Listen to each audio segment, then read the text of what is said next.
আচ্ছা, কার কার মনে আছে ছোটবেলায় সে বিস্কুট চায়ে ডোবালে বা দুধে ডোবালে সেই ল্যাত করে পড়ে যেত, তারপর সেটাকে নিয়ে চামচে করে কত চেষ্টা করে তারপর ওপরে তোলা, কখনো বা পড়তো না, মানে আসতো না ওপরে, সেই কাপের তলায় লেগে পড়ে থাকতো আর ঘেন্না করতো।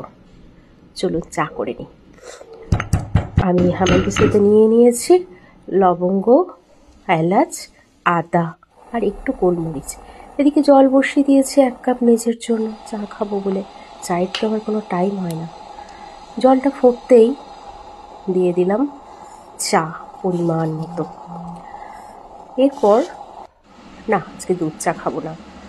যখন এটা ফুটে গেল তখন দিয়ে দিলাম ওই থেতো করা, মানে যেগুলো হামানদিস্তাতে নিয়ে থেতো করেছি, বেশ ভালো করে ফুটিয়ে নিয়ে তারপরে, আমি তো চিনি খেতে পারি না, কিন্তু আবার মাঝে মাঝে একটু মিষ্টি খেতেও ইচ্ছা করে, তাই সুগার ফ্রির ট্যাবলেট, আর বড়ো কাপ, তাই 3টে ট্যাবলেট। এবারে চাটা হয়ে গেছে, ছেঁকে নিলাম। নিয়ে চলুন স্মৃতি রোমন্থন করি। ও হ্যাঁ, এতে আবার একটু গন্ধরাজ লেবুর রসও দিয়ে দিয়েছিলাম, আর সাথে আছে আমার প্রিয় থিন অ্যারারুট। নাহলে স্মৃতিটা রোমন্থন করা যাবে না, অন্য বিস্কুটের সাথে এই স্মৃতি রোমন্থন হয় না।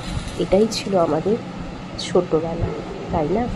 মনে পড়ে এরকম স্মৃতি, মাঝে মাঝে মনে করতে হয়, তাই না?